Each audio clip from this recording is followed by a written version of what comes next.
your secret.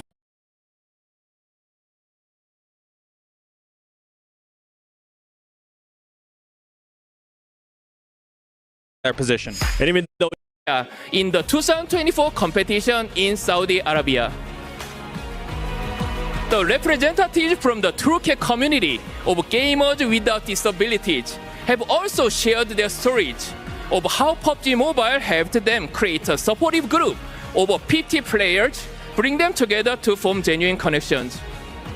We also saw the soccer celebrity Rick Carlson finding love through PUBG Mobile, and our pro player fathers stood proudly to give all their love and support to their son, just like Silas and El Haya's dad, as their #1 fans. We'll be sharing more of this touching story, and one day, your story will shine too. That's all from me. We can't wait for the next chapter of PUBG Mobile Esports. See you on the battleground. Be the one. Thank you.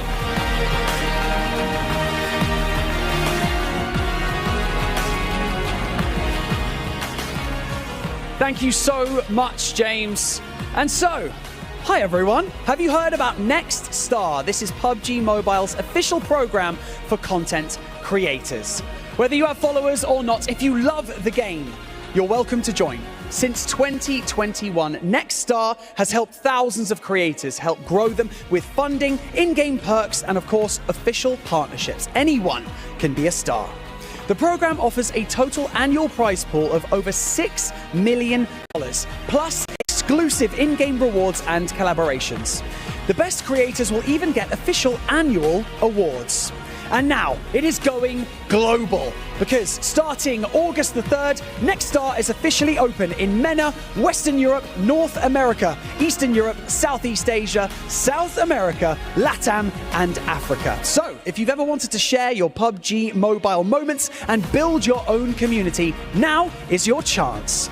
All you need is passion, and we will help with the rest. So if you want in, just scan the QR code to apply, and of course follow all of our channels for the latest updates. We can't wait to see you there. Good luck, and we'll see you on the battleground.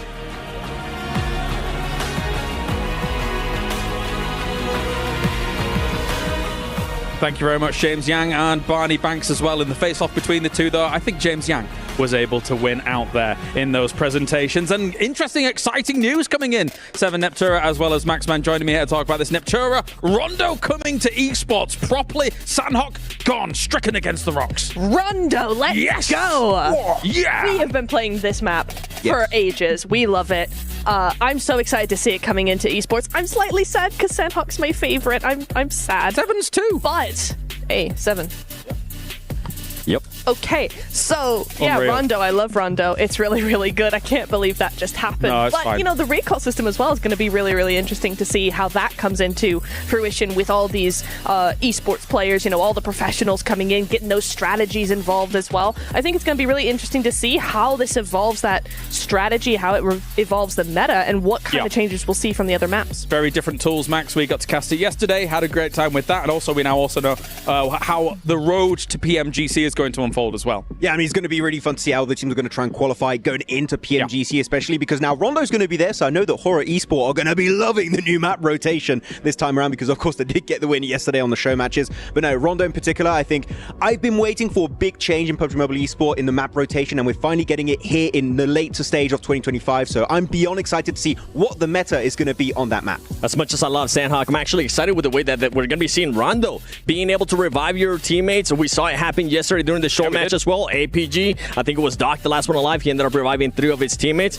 And as long as you don't predict Hora, I'm pretty sure they'll continue to win. Okay. Sure, I won't do that. We're going to have to bake it into our contracts, Max. So only we're allowed to cast Rondo from now on. I like that. I wouldn't hate that. You guys were great, actually. I learned about Rondo hearing you guys talking about it. He's been nice to me on... Oh, it's weird. If you had to equate how much you learned from me versus Maxman, what would you say? Me, like, or... I would say a solid 99 and 1. Jeez Louise. Okay, I take it. He said I was being too nice, though. James Yang did say you could be the one. There you go. I am the... No, I'm the hashtag one. Yeah, there you go. There you go. All right, let's move on then. A lot of things to be excited for PUBG Mobile esports here, but we've got to talk about PMWC, of course, because we've got the Crunchyroll reactions coming in from everything that was going on Neptura throughout these last 2 days. Emotions were riding high for some of these teams, but Yangon looking fantastic. They really are. Just 10 points left until they hit that match cutoff, right? Or the cutoff point, rather. So Sandhawk, if they can just do that, that's not even a hard threshold to reach, right? 10 points in one game for these teams, the way they've been going at least, not all that difficult. I would like to see them do that thing again. I think the way the zones have been going, the way they've been able to handle the zones over the last 2 days, if we see those same zones today, they have an excellent chance of actually making it and smashing. Honestly, even if we don't see the same zones, the way that this team plays, I was talking with Blank and we've kind of both agree that this team just plays to win. They let everybody else fight it out. They don't really worry about anything that's going on. And yesterday they showcased that perfectly, being able to third party. One thing I am looking forward to seeing the most, Max, is seeing if they get the 10 points here in Sandhawk, if they can finish it on the second match, because this team has gotten back-to-back wins on the second game every single day of the finals. It's going to be really a tough one going into this one, how they're going to be playing it out. I mean, Yangon Galacticos are the quintessential wide-rotating team. I even talked to Falcons, like, how are you guys feeling about Yangon? They're like, they wide-rotate, and they just keep getting the circle. It's because the rotates are good. They find the path of least resistance every single time in the circle, and so far as you can see on the leaderboard, it's been working out. All right, so here we are. Let's spell it out for you. If Yangon Galacticos gets 10 points, they're then eligible to move into the Smash Zone, correct? Exactly. Likewise, Alpha Gaming, 11 points, able to move into the Smash Zone. Those two teams are head and shoulders above the rest. If they smash, the tournament is over 7, and there's a very real possibility with how they're playing that it could occur here today. It is. Honestly, going into the second game, I think both of these teams might end up passing that threshold with the day that they've been playing. We saw what Alpha Gaming was able to do yesterday in Neptura. Yeah, absolutely. I love how they've been playing that yesterday in particular, right? They tend to get into a mid or center position, and then as the zone moves closer to them and pushes them further out to edge, they start sweeping other teams. It's a really effective strategy. It's why they have so many eliminations on the board. It is a lot more eliminations than placement. Could that end up being a problem for them if they're trying to reach that smash point, if they're trying to get that win? That could be a factor. But the way they've been going, obviously they've done enough to get into second place. They could easily get the win as well. For sure. I mean, look, of course, we know the main storyline, Yangon Galacticos, Alpha Gaming. The teams below them, they would need to get 50 points before even getting into the Smash Zone to then be eligible to actually win the entire thing. 50 points, that realistically you can achieve it by the end of the day. Depending on how quickly Alpha Gaming and Yangon Galacticos get those 10 points, they're not going to have a lot of time.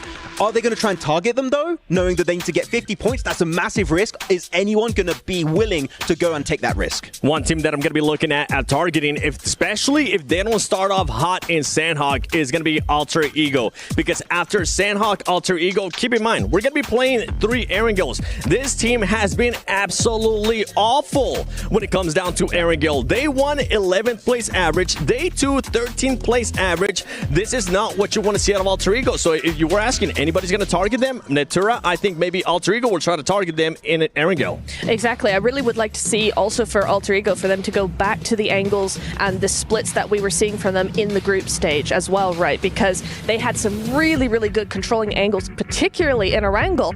But since the finals have started, we just haven't seen that from them. So if they go back to that, again, they start trying to control other teams. They start trying to control the zones. They have a real good chance. Here's our 9th through 16th as well. And do not forget, yes, of course, we're focusing a lot on who will become the champion here at the World Cup.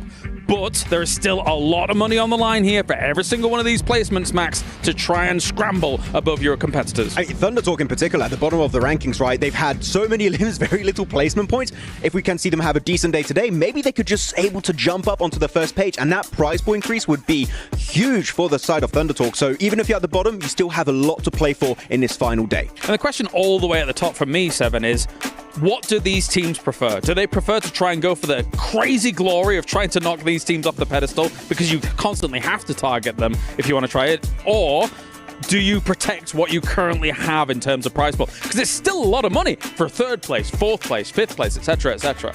I think the tone will be set after Sandhawk, depending on where the top 5, depending on where they end up in Sandhawk, what the gap is going to be looking like going into the later matches. Then we might start seeing a little bit of targeting, especially if we end up seeing a little bit of gaps here and there. One thing though is that all the other teams from 3rd, I think, to 14th place, technically they're still close. So it's along the lines of what you're saying, Max. They are going to be fighting for the prize pool. Yeah.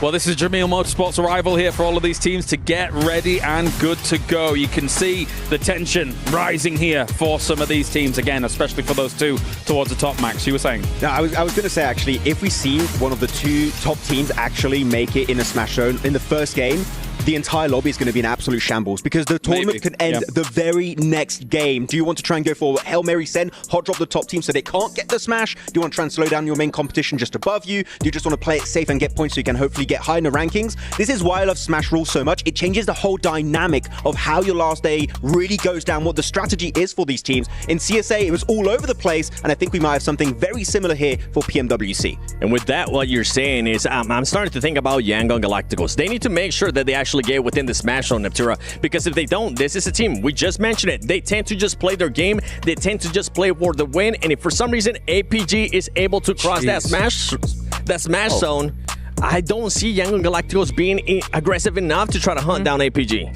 Yeah, I think that they're very they take advantage of the opportunities that they're given, right? And I think they do that very well, but I do see your point as well, where it's like when they're actually confronted in a very aggressive way, like some of these teams are bound to want to do, Yangon might just falter a little bit, and that's a bit of a concern for today. I don't think they're going to falter. Like, look at their graph here. It's so consistently just going up. Every point, they bring in points on the board, every single battleground. And the thing is, because of their wide rotates, they always get into the circle. They always get into that middle to late game section, meaning they're getting a few limbs, a few placement points. 10 points is not even a win. It's like a podium, maybe even a top 5 with a few eliminations. That could be very easily achievable for Yangon Galacticos. Very rarely do we see the graph like that. Very rarely do we see 2 teams being able to just protrude over the other teams, dwarf the other teams at an international tournament like this. And it does concern me, Seven, especially when it comes to the pressure that will start mounting on those 2 teams in particular today. But I think there's a different dynamic for the pressure for those 2 teams, because I think Yangon Galacticos may crumble to the pressure a bit harder than Alpha Gaming. Alpha Gaming is absolutely a veteran roster that I think might have the perseverance today to be able to overcome that pressure. What do you think? I was over here smirking because I was just waiting for you to say the words. I was waiting for you to say, yeah, Alpha Gaming is full of MVPs. Alpha Gaming is full of PMGC MVPs as well. They've been here. They have that experience. And to be honest, I don't see them crumbling. And this is why I just continue to pick this team. I don't see Alpha Gaming letting off the gas, especially with the way they're playing. It's kind of crazy because I think for a lot of us, having watched PUBG Mobile Esports for so long, it's kind of destiny against the dream, right? The fact that Alpha Gaming on one side has the destiny laid out before them. We always think that they're going to win an international tournament, Max, but then the dream of Yangon Galacticos, this young kids coming from Myanmar, nobody really expected them to be able to take this position, but here they are, potentially going to win one of the big ones. You would ask anyone if they predicted Yangon Galacticos before this tournament. I could tell you that number is extremely low. The dream is alive right now, 118 points, creating currently a massive gap between themselves and 3rd place. And then you have Alpha Gaming. We've been supporting Star Wars back in the day, Collage, for ages, never winning a global event. This tournament would mean so much to especially Top and Doc to join up onto Zyol, and Zyol could also confirm his 2nd global trophy. This would be a massive achievement if they can make it happen, but again, the pressure is going to be high. Let's take a look at the power rankings here and boil everything down. You were saying, Neptura? I was indeed saying something that I want to see. I'm curious to see, because Alpha Gaming, right, they played so well, and as A7 mentioned, Top was not on his best form, right? This is a star-studded roster, and if APG win like that, play like that with Top not being his best, if he comes in today at the top of his game, APG are just going to fly through everybody. Champions potentially here, Yangon Galacticos and Alpha. Villains in who could upset the balance here, Seven. and maybe they're really outside comebacks. But I think a lot of eyes might be on some of those villains to upset the balance for today. My favorite role when it comes down to finals day, championship Sunday, it comes down to those teams that just have absolutely nothing to lose. Now you're going to be seeing all the way to the right of villains, Power. The reason why I want to see what Power is going to be doing in regards to villains is because this team has just been so aggressive. Remember, at one point in day one, Niptera, they ended up with 30 eliminations, 0 placement points. So for those teams at the top, maybe trying to hunt them down, they better watch out for those villains. Absolutely. I think them and also Four Thrives are two teams that I think would definitely hot drop one of the top 2 teams if they get the chance. I could see them doing that. We've seen Four Thrives hot drop all the time, even when we don't want them to. So for them, they're in the top 8. They're not too far behind. This could be very advantageous for both of those teams to actually do that. I just want China back on top, man. I've been waiting ever since Nova Esports has got back-to-back PMGC. But since then, except maybe Tiamba got relatively close at one point, I want a Chinese team here to dominate. Weibo, you know what, Suk? Maybe drop the explosive bow. Maybe pick up a GBS on an S12K. Maybe then it will be enough to climb back into the top 2. Quick predictions then. Who's taking it? APG. APG. I'm staying quiet. No, I'm not touching. You're not allowed. I'm not touching that with a 10-feet pole. I'm getting it away from this. That is fair. That is fair. It's an exciting time. It's an exciting day. And it's an exciting road that we've been on here for PMWC because we now have an opportunity to crown a new PMWC champion. We have either the dream, the destiny, or destruction here for day number 3 of the grand finals. Let's do this.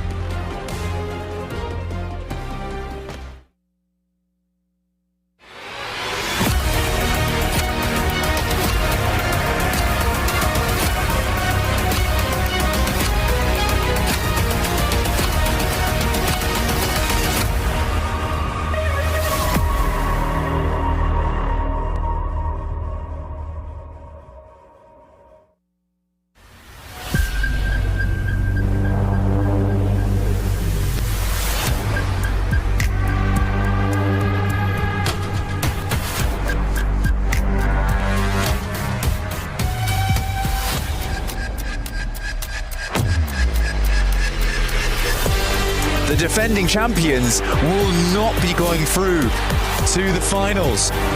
Absolutely insanity. This is a sad sight for Alpha 7.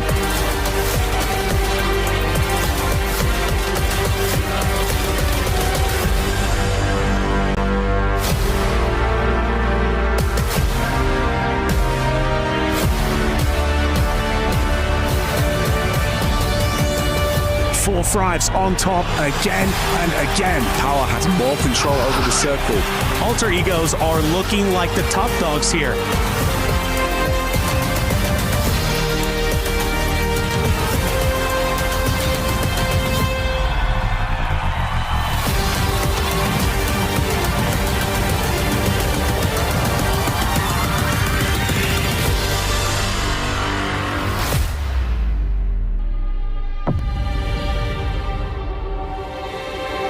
It all comes down to this. 16 teams, $3 million, and 1 trophy.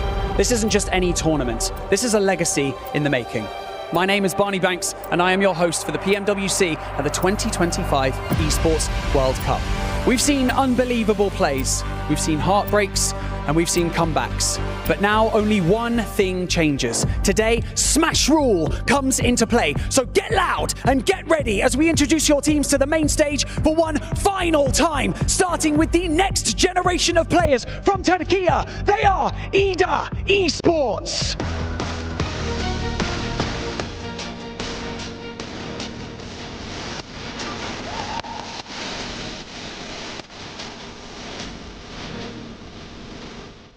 Dominating day 1 and 2 of the finals. Can they cross the finish line in style? Yangon Galacticos!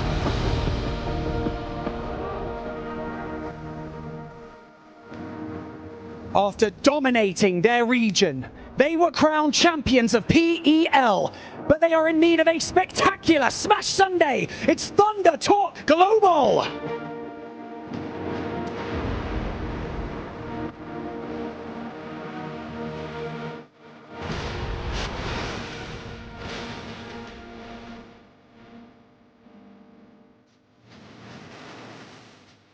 entering this tournament as the reigning club champions. They are also the reigning champions of PMSL Europe and finishing top 3 in their past 2 global events. It is Team Falcons!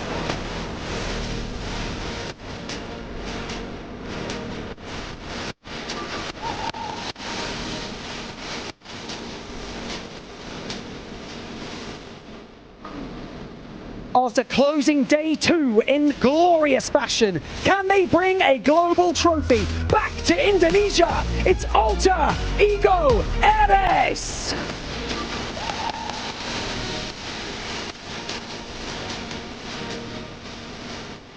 Your reigning champions of PMSL Southeast Asia, E-Arena!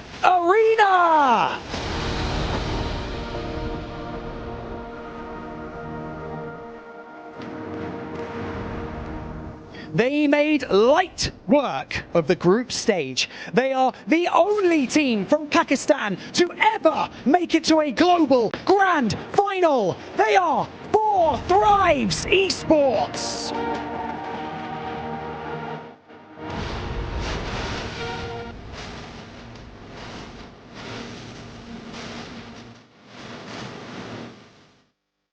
A familiar face on the main stage. They are your 2025 Rivals Club champions, Nongshim Red Force.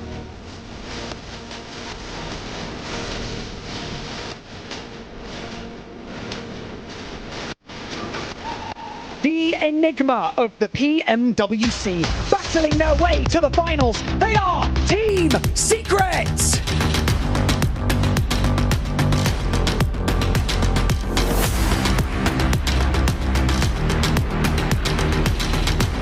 Your hometown heroes and the last MENA team standing. It is Power Esports.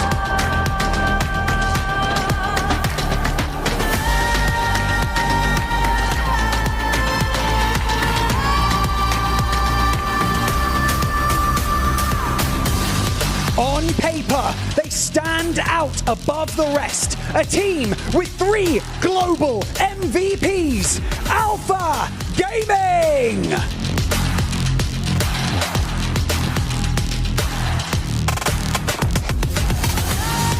Their player, Silas, has the chance to secure the Global Grand Slam right here. They are the reigning PMGO champions. It's Regnum Carrier Esports.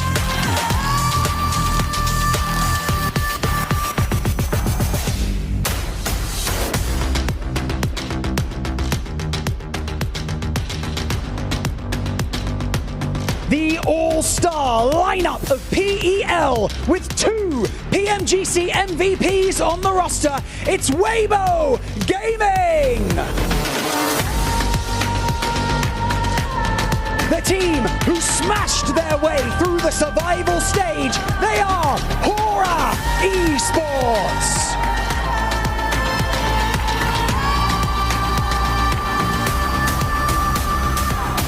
Champions of the PUBG Mobile Pro Series and currently in 5th place on our leaderboard from Korea, DRX.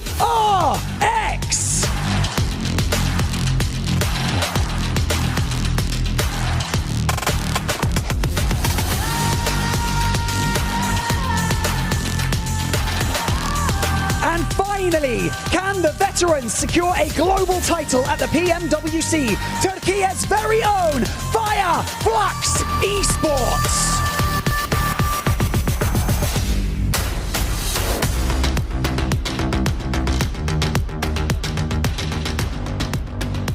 Each of these teams began their journey with the same dream, to become champions. And now, 6 maps, 6 efforts, 6 chances at glory.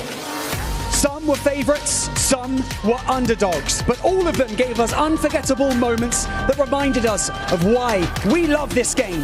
And so, we come to the final chapter of a truly incredible story, and we want to see how this will end. So, to the players, this is your moment. And to the fans around the world, welcome to Smash Sunday!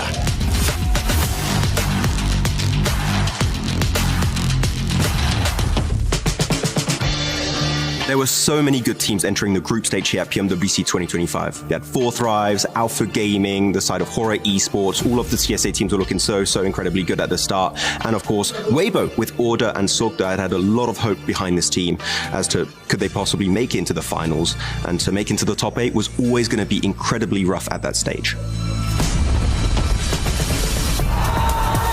When it comes to a team that impressed me during the group stage here at PMWC, one team instantly comes to mind, and that is going to be 4Thrives. Every player performed exceptionally well. You're looking at T24OP, Faluk, IQSD, IGL. But especially Noki stepped up big time, able to secure some really key chicken dinners in the group stage, and able to secure themselves a second place to move on into the final.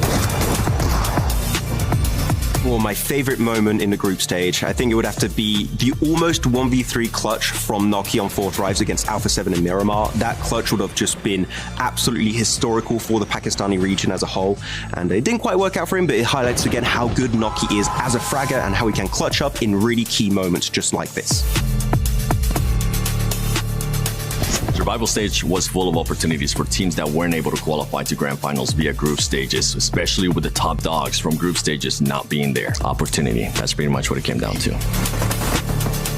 One of the teams that surprised me the most was actually Power Esports. This team was a completely different team from what we saw during group stages, being able to be more aggressive, on top of that getting those chicken dinners. Hopefully, this kind of game style that we saw out of them in survival stage will translate going to the grand finals. When you think about dreams being crushed, there's only one team that comes to mind, and that is none other than the defending champions, Alpha 7. Coming into PMWC at EWC 25 this year, Alpha 7 was one of the favorite teams, being the defending champions.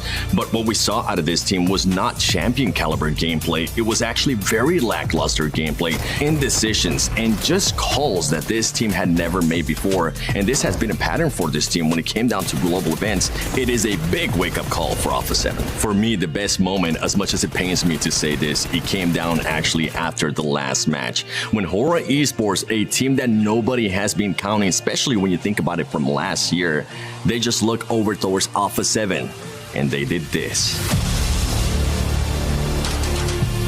For the grand finals, I expect nothing less than the best that these teams have to offer. They have proven to us that they deserve to be here, and so now we want to see them perform one last time.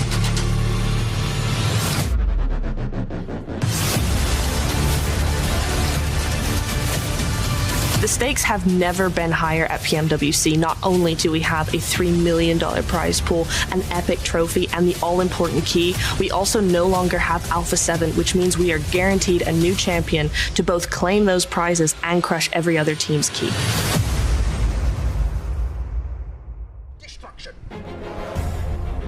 All right, it's time to rev up those engines because we have one final day here for PMWC as all of these players get ready to head on into Sandhawk to determine who is going to become our champion live from Riyadh, Saudi Arabia. We have Seven, we have Neptura, we have Maxman. Maxman did enough talking in that segment. So, Seven, the analyst, what do you think coming into our first Sandhawk? I mean, we already said anything there is to say in regards to some of these top teams. I think we got to look at the middle of the pack, Maxman. You even said there's just so much money at stake. You're going to be looking at DRX. You're going to be looking at EWC Esports. One team that was able to step it up yesterday, 4Thrives. They're looking to move up on the leaderboard and trying to see if they can possibly get a top 5. We had a glimpse of the group stage again here yesterday in their matches. Definitely a lot more presence on the Miramar in particular, leaving Picardo, able to get so many extra points on that chicken dinner. Very impressive from Pakistan. Again, the first time ever we've seen a Pakistani team here in a global finals. Can they jump way high in the leaderboards? That is going to be their main goal for today. Yeah, and it's really nice to see them not only be the first, but to be the first that's so strong as well. 4Thrives coming in, showing what they're made of, making other teams respect them. A little bit of a falter in day 1, day 2, but coming back really, really good into day 3. I'm very excited to see if they can contend that top 2 position. You've got so many storylines that are just going to be colliding in all of these matches. Possibly 6 matches, maybe way less. We'll have to see. But also, MVP. Who could it be? So far, there's so many contenders at the top. You're looking at Alpha Gaming. Doc is currently leading, followed up by Reefers, which is a big surprise. Ziol is currently in 4th position. There's a high chance Alpha Gaming could be taking at least 1 award at the end of today. That is true. That Sony Grand Finals MVP will be focused on towards the very end. There are some big names, Seven, that could be taking that spot. Yeah, I think right now, you mentioned it, Max, top Doc. I mean, Top actually needs to be able to improve with what we were saying earlier. Doc, with the way that he's been able to just continue to play, continue to improve on the performance, and at times, a player that would usually be the one that gets first eliminated for his squad, that's not the case anymore coming into this grand finals. He's kind of been saving the day, actually, surviving at the solo in these matches and able to get extra placement points, as we see right now, was very, very impactful to allow them to just stay just behind Yangon Galacticos. But I think one player we were talking about quite a bit for Alpha Gaming, Nobtura, was Reefus, the player that's been way more silent in PMSL CSA, but he's really, just like Noki for 4 Thrive, just risen up to glory. Yeah, it's really nice to see a lot of those players that you can kind of call support players, right? They're the ones that are making the things work for those fraggers to come in and sweep the lobby. But it's so nice to see them come into their own limelight as well. You've got Reefus coming in, some really good angles, some really good hits, great shots. He's doing very well. He's getting into that MVP position, and that's just making Alpha Gaming that much stronger. Let's get to it then. Sanhok is on the cards for our first game of the day. Will the Assassins come at the 2 Kings at the top here for our first match? Let's head over to the commentators. The bookend map for the PMWC here live in Saudi Arabia at the Esports World Cup. We started so long ago on Sanhok, and of course this will be the beginning of the end for these teams today. So close to that Smash rule coming into effect, and as Barney Banks said down on the stage, it's gonna be Smash Sunday. There's gonna be intensity, action, blood, sweat and tears. 15 of these keys will be crushed blank, and only 1 squad will walk away champions. 15 teams battling it out to dismount Yangon Galacticos from the top. The 2 Kings in APG and Yangon Galacticos sitting high upon those thrones. Can those teams underneath dismount them? Like Kale says, it's a wonder here, but we're getting Sanhok to start things off in just a short moment. No Smash ruling will come effect on this first match. It's all about getting over that match point. That's what we're working with. We'll keep you up to date as things flow, as the teams start to show us what they're made of today. But all you can do, if you're watching at home or in the arena here live, give these teams your energy. Make some noise in that building and show us how excited you are for these games. We're cutting across Sanhok, directly horizontal, like a slice from a katana. Which one of these teams will be sharp enough in this game to get on above of that match point at 128 and take this whole tournament home? Or will we go all 6 maps today? We can only wait and see as all the teams get out the plane and situated on this match. It looks like Power and 4 Thrives are not done on their duel up towards Hattin. It's been a fitting name for Power because it has been a power struggle between these 2 teams. It's happened again and again. We'll see if they actually learn and have some reservations. Obviously, the first time it was Power that pulled it off. Second game, it was 4 Thrives that came out on top. And this time, they both call it quits on the adjustment drops. Smart move from Power here. They know